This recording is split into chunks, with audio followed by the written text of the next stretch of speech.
Bom, primeiramente, eu agradeço o convite. Prazer falar com vocês novamente, agora em vídeo. Um abraço a todos os irmãos aí da congregação.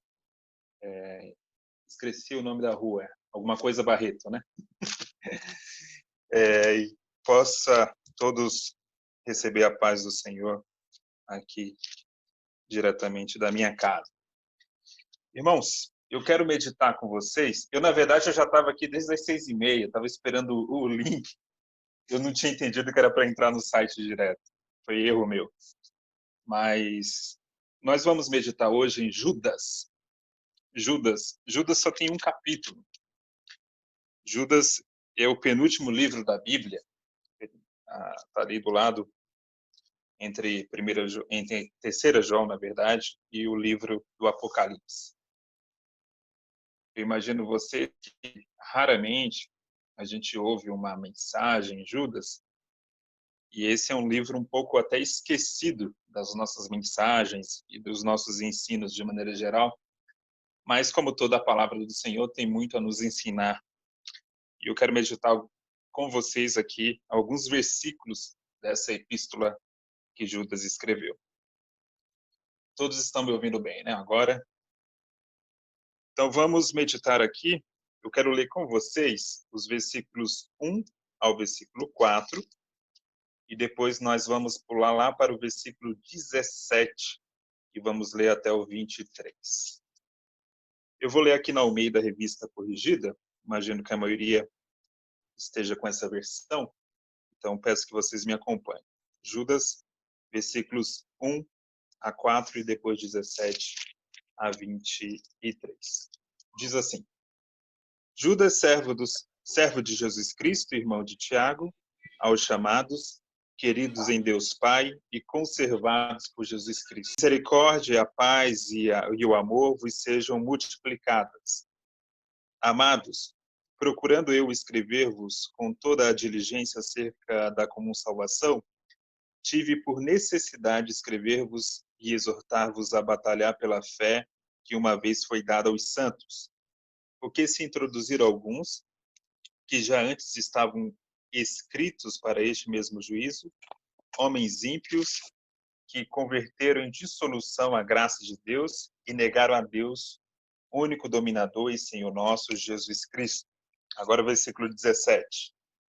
Mas vós, amados, lembrai-vos das palavras que vos foram preditas pelos apóstolos de nosso Senhor Jesus Cristo, os quais vos diziam que no último tempo haveriam escarnecedores que andariam segundo as suas ímpias concupiscências. Estes são os que causam divisões, sensuais, que não têm o espírito. Mas vós, amados, edificai-vos a vós mesmos sobre a vossa santíssima fé, orando no Espírito Santo, conservai a vós mesmos no amor de Deus, esperando a misericórdia de nosso Senhor Jesus Cristo para a vida eterna. E apiedai-vos de alguns que estão duvidosos, e salvai alguns, arrebatando-os do fogo. Tende deles misericórdia com temor, aborrecendo até a roupa manchada da carne. Bom, a epístola que nós lemos aqui, um trecho da epístola de Judas, ela é uma epístola interessante no Novo Testamento porque ela é escrita por um irmão de Jesus. Jesus, ele teve alguns irmãos. Jesus é o filho mais velho de Maria. E depois Maria teve outros filhos, como Tiago e Judas, que são os nomes conhecidos no Novo Testamento. E esse Judas aqui é justamente o irmão mais novo de Jesus. Essa epístola, possivelmente, ela foi escrita já no final do primeiro século. Há um debate entre os estudiosos, entre os eruditos da Bíblia, se essa epístola ela é dependente de 2 Pedro ou se 2 Pedro é dependente dessa epístola. Qual teria vindo primeiro? Por quê? Porque a linguagem do capítulo 2 de 2 Pedro é muito próxima aqui também de alguns trechos dessa epístola. A tese que eu também defendo é que essa epístola veio depois. Ela vem depois de 2 Pedro. Por qual motivo? Porque quando Pedro escreve a respeito dos falsos mestres, ele está falando de uma possibilidade futura. E aqui, Judas está falando algo que já estava acontecendo no contexto daquela igreja, no contexto das igrejas ali do Novo Testamento. E também, Judas, quando se refere aos apóstolos, se refere a uma fé já consolidada. Então, ele está falando aqui de uma fé consolidada que já tem algum tempo, de uma tradição apostólica que já tem algum tempo. Então, possivelmente, essa epístola, até porque foi escrita pelo irmão mais novo de Jesus, ela foi escrita já em um período bem posterior em relação às demais epístolas e cartas do Novo Testamento. E o contexto da igreja, isso que é interessante a gente observar, que a igreja no primeiro século, ela ainda muito nascente, ela já enfrentava problemas doutrinários e já enfrentava uma série de pregadores itinerantes, de professores itinerantes que iam de igrejas em igrejas ensinando algumas coisas que distorciam a verdade do evangelho. E esse era um problema que Judas estava combatendo. Aqui, como eu disse, Judas é o irmão de Jesus, não é o Judas Iscariotes. A palavra Judas, né, o nome Judas é um nome comum no Novo Testamento, porque Judas é Judá, é a forma grega de Judá. Então, é um nome muito comum ali entre os judeus do primeiro século. E esse Judas, irmão de Jesus, ele primeiramente se identifica assim, Judas, servo de Jesus Cristo e irmão de Tiago, aos chamados, queridos em Deus Pai e conservados por Jesus Cristo. Ele se dirigindo à igreja, ele usa três expressões interessantes. Primeiro, a expressão chamados. Poderia também ser traduzido como eleitos. Queridos em Deus Pai e conservados por Jesus Cristo. O Judas, quando ele está interessado em apresentar a importância de defender o evangelho, primeiramente ele apresenta o status dessa igreja.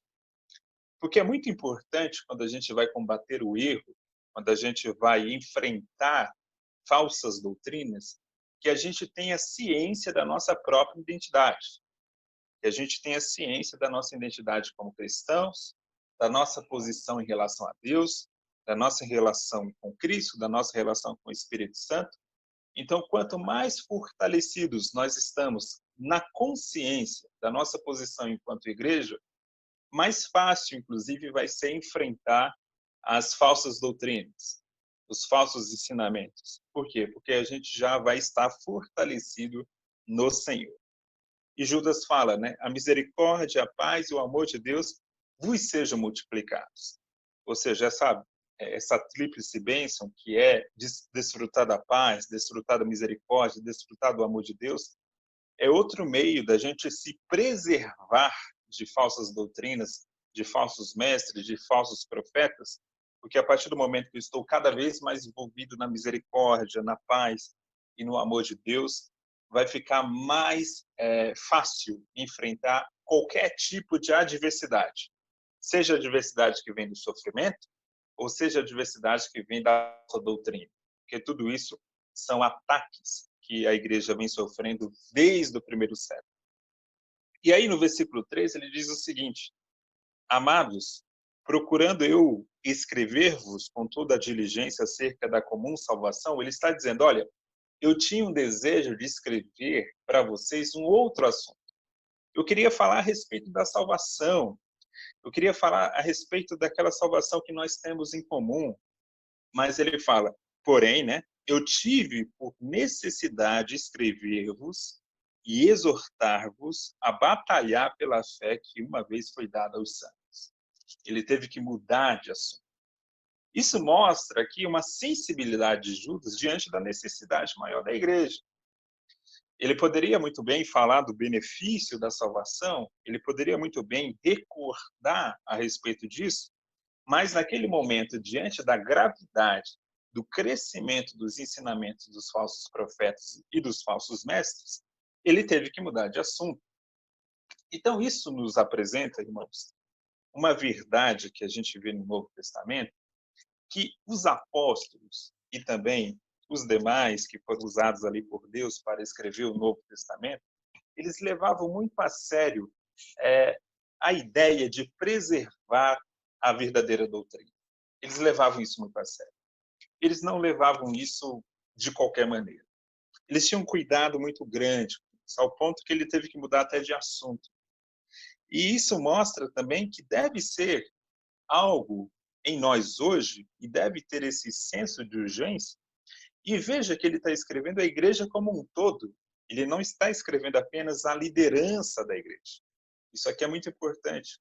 Porque a tarefa de defender a fé não é uma tarefa apenas da liderança da igreja. Não é uma tarefa apenas daqueles que lidam com a pregação da palavra. Essa é uma tarefa de toda a igreja, de todos os membros da igreja. A tarefa de defender a igreja faz parte da nossa missão como cristãos. E é isso que Judas está apelando. Está apelando à igreja que batalhe pela fé que uma vez foi dada aos santos. Ou seja, vamos preservar aquilo que nós recebemos, vamos abraçar com força. A ideia aqui de batalhar é uma ideia de um esforço muito grande para preservar essa fé que nós recebemos e que foi dada aos santos. Ela não foi dada apenas a um grupo específico, ela foi dada a todos os santos. Aí ele fala no versículo 4, porque se introduziram alguns que já antes estavam escritos para este mesmo juízo, ou seja, gente que já está condenada por Deus, homens ímpios, homens perversos, ele diz o seguinte, que converteram em dissolução a graça de Deus. Observe como está escrito o texto. Diz que eles se introduziram. Os falsos mestres, eles se introduziram. A ideia aqui que Judas quer trazer é o seguinte, eles entraram de maneira quieta, sorrateira. Eles não entraram se apresentando ou fazendo espetáculo em torno da falsa doutrina. Eles foram entrando aos poucos. Essa é a ideia que Judas está transmitindo aqui.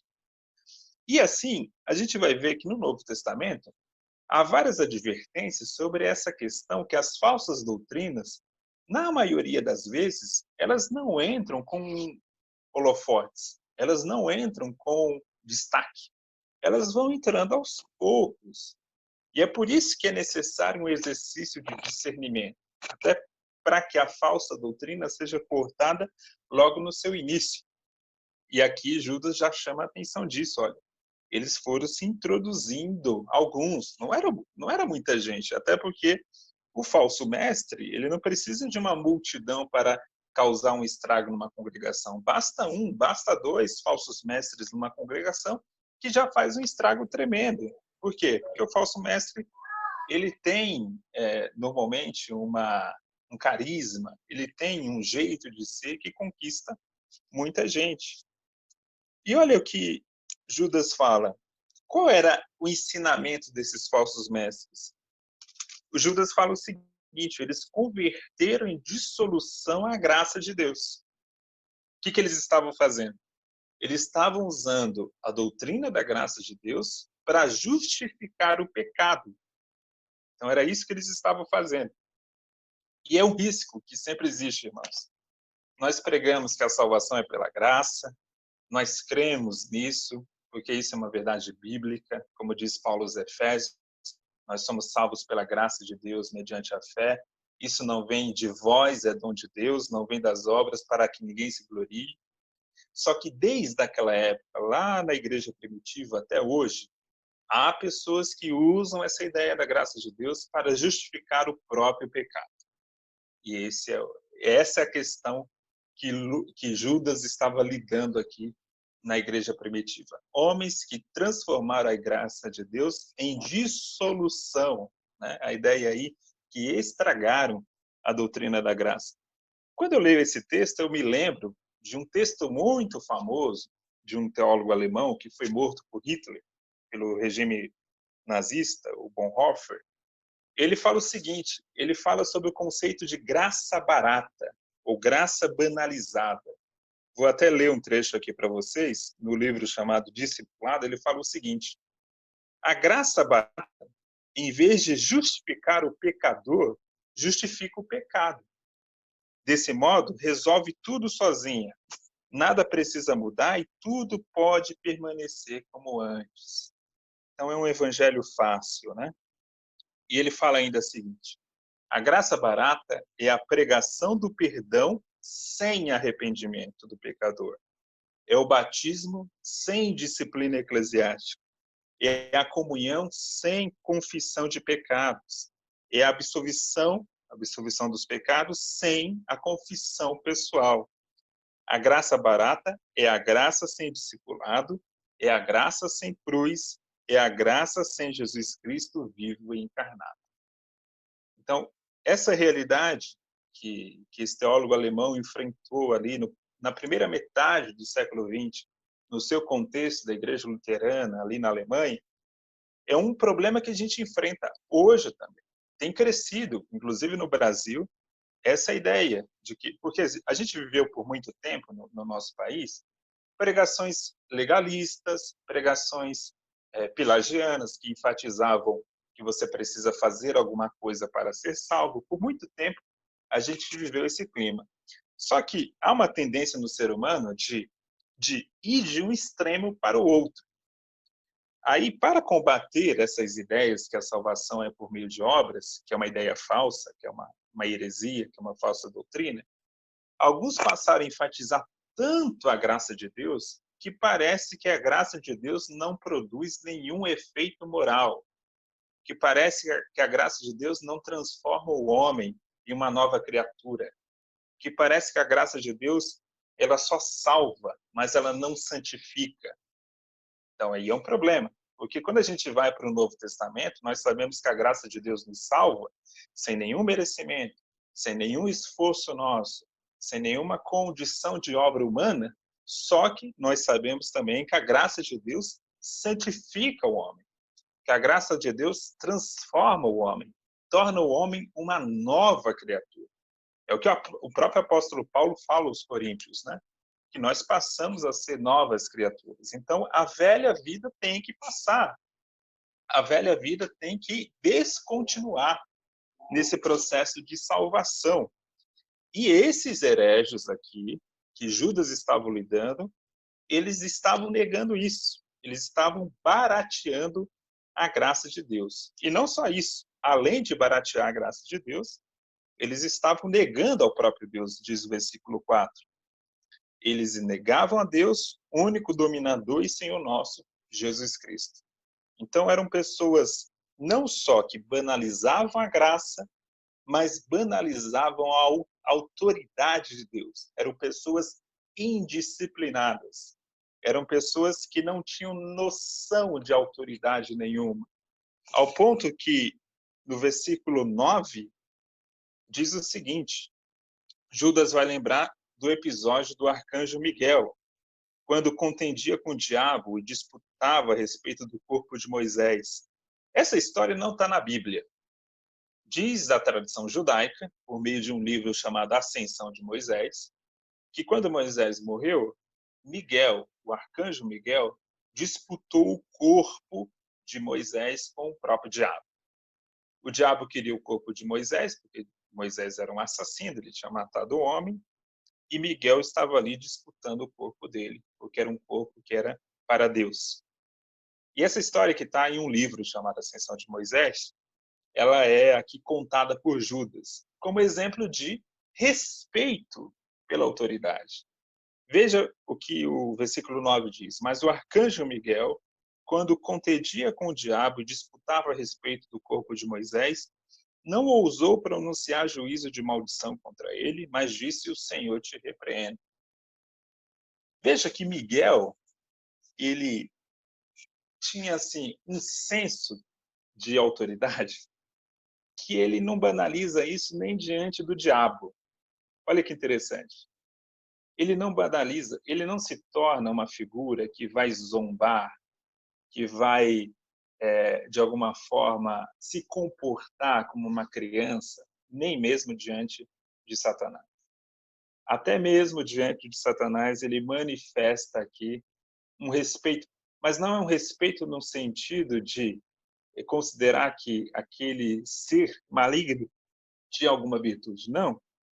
É o respeito, primeiramente, à autoridade de Deus, porque é Deus que ia repreender a Satanás. não era a força de Miguel, não era a força angelical de Miguel, era a força e a soberania do Senhor. Então, Miguel, ele tem a ciência tão grande da soberania de Deus que ele, eu ponho nas mãos do Senhor a minha luta com Satanás. O Senhor te repreende. Não sou eu, não é a minha força, não é a minha inteligência, não é a minha maneira de ser, mas é o Senhor que vai te repreender.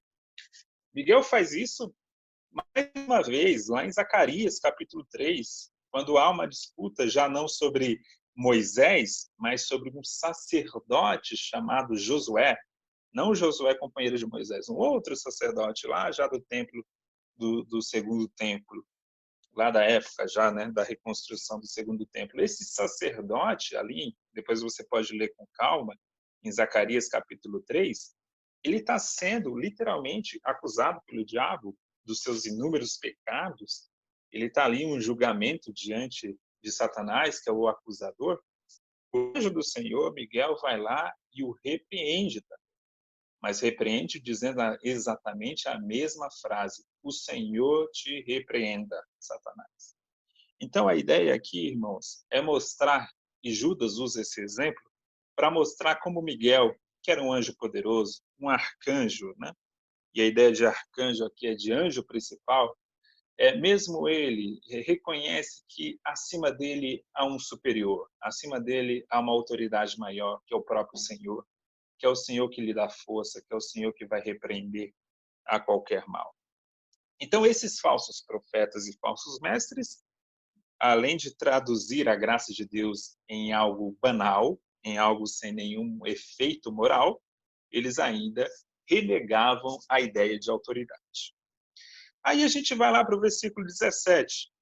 Olha o que diz: Mas vós, amados, lembrai-vos das palavras que vos foram preditas pelos apóstolos de nosso Senhor Jesus Cristo.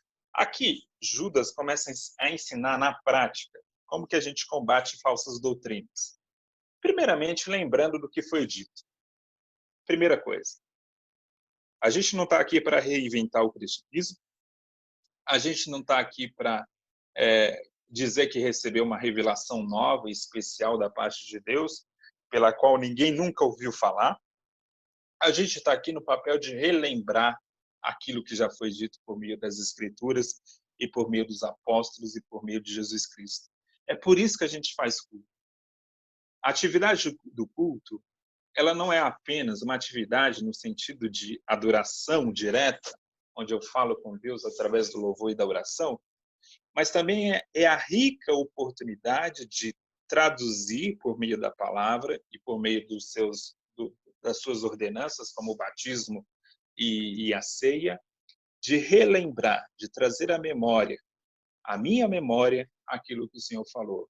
É uma maneira de ouvir por várias vezes a mesma verdade, até que aquilo fique gravado não só na minha mente, mas fique gravado também no meu coração.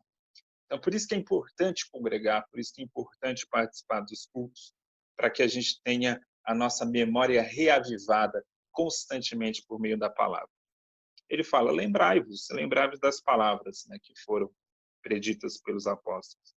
E o que os apóstolos haviam dito lá atrás? Eles tinham dito que nos últimos dias haveria escarnecedores que andariam segundo as suas próprias concupiscências, segundo os seus próprios pecados. Então, aquilo que a igreja, que Judas está alertando, aquilo que estava acontecendo ali no final do primeiro século com a igreja primitiva, aquilo já tinha sido predito por Jesus Cristo, aquilo já tinha sido predito pelos apóstolos. Bastaria que aquela igreja lembrasse, bastaria que aquela igreja desse valor ao que foi já dito, ao que já foi, inclusive, alertado lá no passado. E aí no versículo 19, Judas fala: estes, ele falando dos falsos profetas, são os que causam, primeiramente, divisões. São pessoas que causam divisões. Porque a essência do herege é quebrar a unidade da igreja. Não só a unidade de comunhão da igreja, de comunidade de pessoas, mas também a unidade doutrinária da igreja. a unidade de pensamento da igreja. É isso que a heresia faz. A palavra heresia, ela vem de uma raiz grega que significa justamente isso: partido, escolha, divisão, seita, né? Ou seja, você pegar só uma parte do todo. Então, essa é a ideia que vem do herege. O herege é um sujeito que cria o tempo todo divisões no corpo de Cristo. Divisões na comunhão e divisões na doutrina do corpo de Cristo. Além disso, os falsos profetas são sensuais.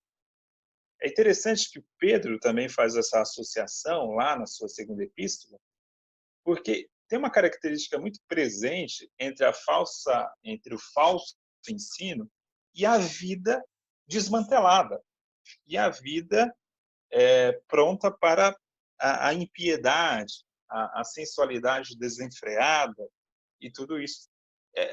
Há uma ligação muito estreita entre a falsa doutrina e a falsa moralidade. E esses homens eram assim. Eram homens que causavam divisões e eram sensuais, né? Ou viciados em uma sexualidade doentia. E assim até hoje. Falsos profetas normalmente são pervertidos sexualmente também. São pessoas problemáticas nessa área.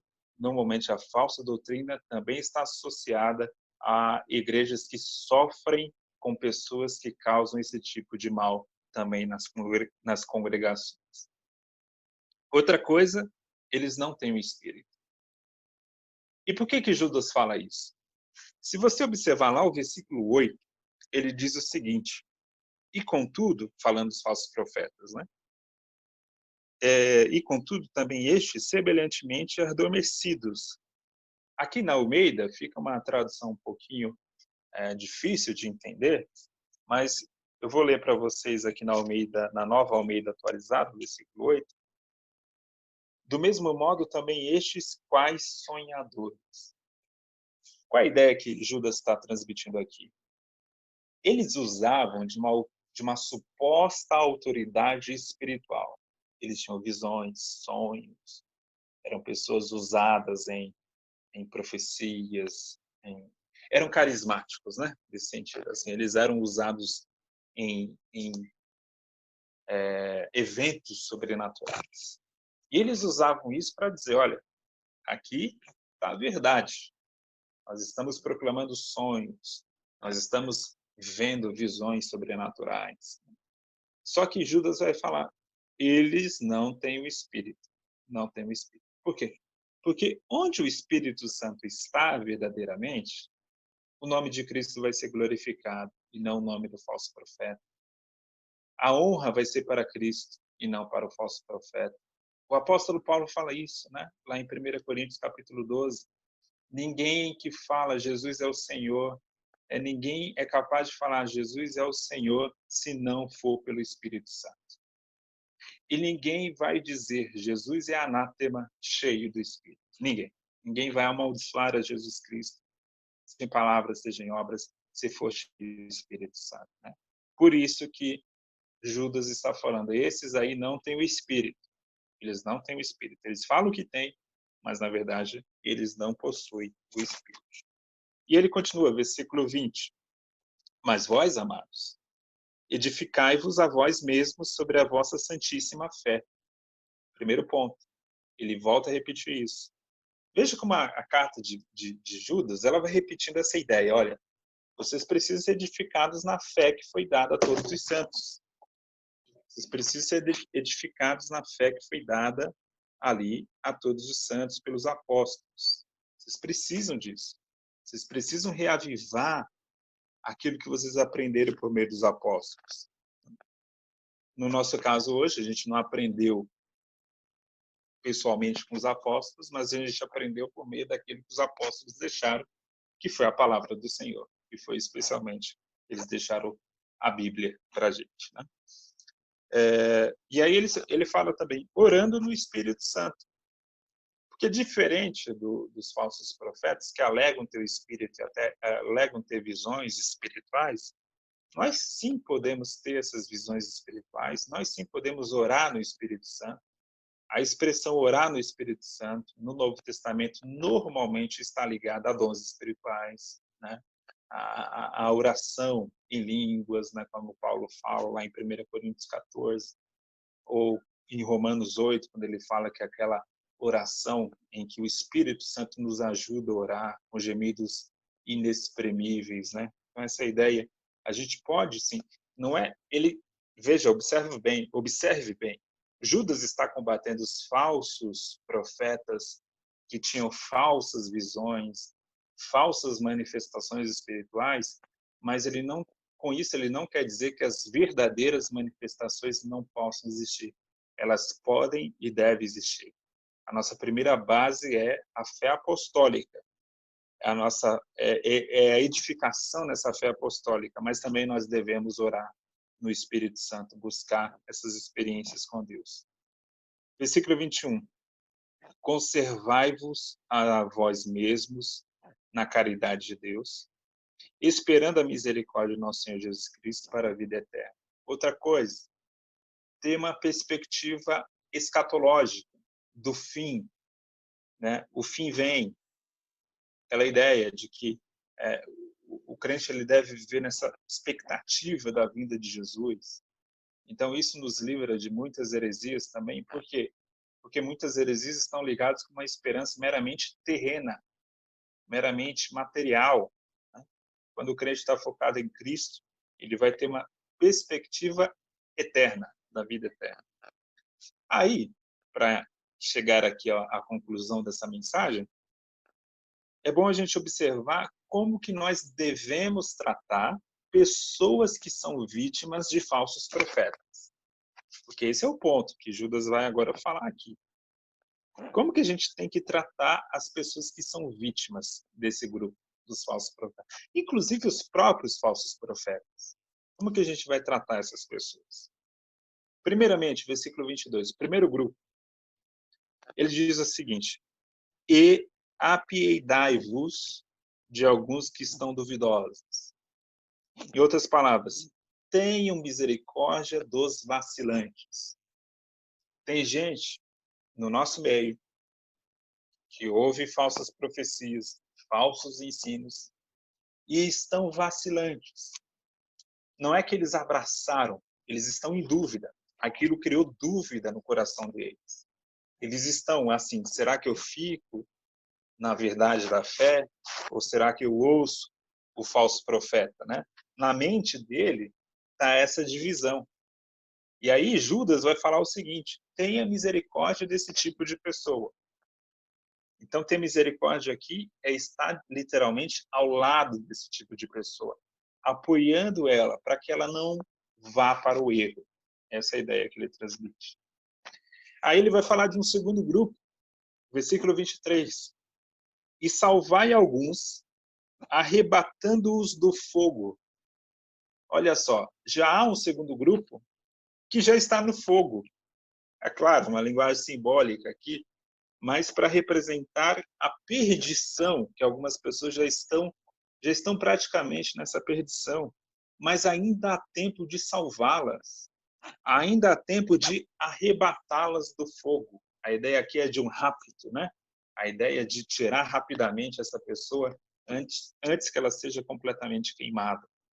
Então, essa é a ideia também. Algumas pessoas já estão envolvidas com as falsas doutrinas, com os falsos ensinamentos, mas elas podem ainda ser salvas. E a gente tem que fazer isso depressa, com senso de urgência.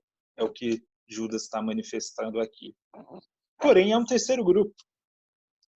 Ele diz o seguinte: tende deles misericórdia com temor, aborrecendo até a roupa manchada da carne. Olha só o terceiro grupo. O terceiro grupo é o seguinte: esse já está tão envolvido com a falsa doutrina que eu também tenho que ter misericórdia dele. É minha missão também ter misericórdia. Mas tenha misericórdia com cuidado. Tenha misericórdia com temor. É o que diz o versículo aqui. Não vá, assim, com muita pressa e despreparada para salvar essa pessoa. Porque ele pode até te levar junto. Essa é a ideia. Irmãos, é igual na vida real. Eu posso salvar alguém e no processo de salvar alguém, de um incêndio, por exemplo, morrer nesse incêndio. Salvar alguém que está morrendo afogado e se afogar com o desesperado ali no momento que está se afogando. Então, assim, algumas pessoas, a gente sim precisa salvá-las, como todas precisam ser salvas. Mas algumas a gente tem que ter misericórdia. É muito rica essa expressão, né? Misericórdia com temor. Misericórdia, literalmente, misericórdia com medo. Misericórdia com cuidado. Tenha misericórdia, seja cuidadoso. Né? Tenha piedade por aquela pessoa, mas seja cuidadoso nisso. Então, assim, isso me ensina, eu estava meditando bastante, especialmente nesse trecho aqui da carta de Judas, isso mostra muito para a gente que não há uma única maneira de lidar com pessoas que são vítimas de falsas doutrinas. E não há uma única maneira de lidar com, inclusive, os falsos profetas e falsos ensinadores. Não há uma única maneira.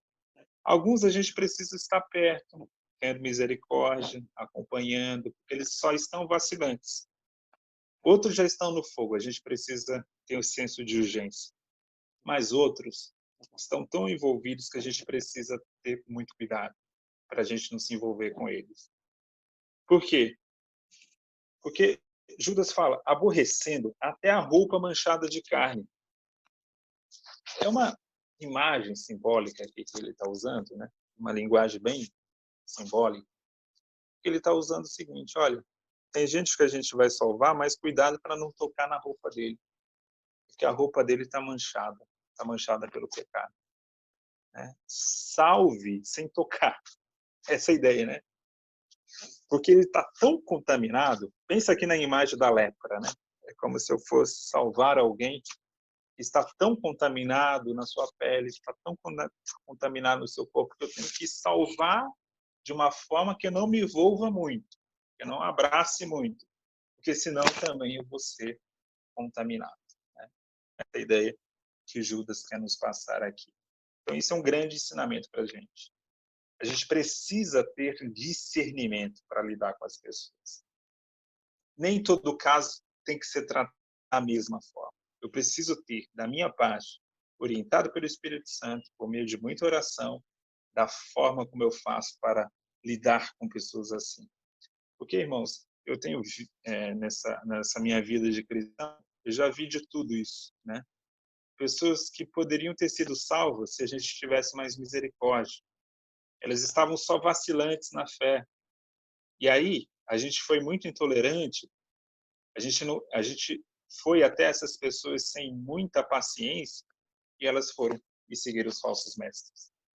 Há outras que a gente deveria ter ido lá resgatar com cuidado. Por quê? Porque ao não resgatar com cuidado, a gente acaba se envolvendo também no próprio pecado daquela pessoa. Assim, todo cuidado é necessário em alguns casos, e em outros casos, a gente deve ter muita misericórdia, porque é apenas alguém que está vacilando na fé. Tá? Veja que Jesus lidou com gente assim. Jesus lidou com Tomé, uma pessoa que estava vacilando na fé. Jesus lidou com Pedro, uma pessoa que em algum momento ali foi usada até pelo próprio Satanás para impedir, né, o trabalho de Jesus. E Jesus teve que repreender na cara e dizer para trás de mim, Satanás, né? Falando isso para o próprio Pedro, né? Que estava sendo naquele momento o instrumento do demônio. Então, assim, a forma como Jesus lidou com as pessoas foi cada caso em caso. Né? Às vezes Jesus foi duro, às vezes Jesus não foi, às vezes Jesus foi extremamente gentil, extremamente misericordioso, outras vezes ele precisou ser mais, né, enérgico. Veja a forma como Jesus, por exemplo, trata a mulher samaritana e veja a forma como Jesus trata os fariseus. Jesus com a mulher samaritana, ele repreende, ele trata o pecado dela, mas com muita delicadeza, com muito cuidado. Já os fariseus, Jesus chama de raça de víboras. Jesus usa palavras pesadas para retratar os fariseus. Então, isso também mostra para a gente, olha, não trate todo mundo com peso. e nem trate todo mundo com leveza. Cada caso é um caso. Então é isso, irmãos. Essa meditação que eu queria deixar aqui, eu acho que eu já usei uns 40 minutos aí que me deram. E eu quero agradecer essa oportunidade de falar com os irmãos, foi um privilégio. E que os irmãos, quando possível, hoje ou amanhã, peguem, leiam toda a epístola de Judas. Vai ser muito edificante para a sua vida, porque é palavra do Senhor e tem muito a nos falar para a nossa realidade hoje também. Amém? Deus abençoe a todos.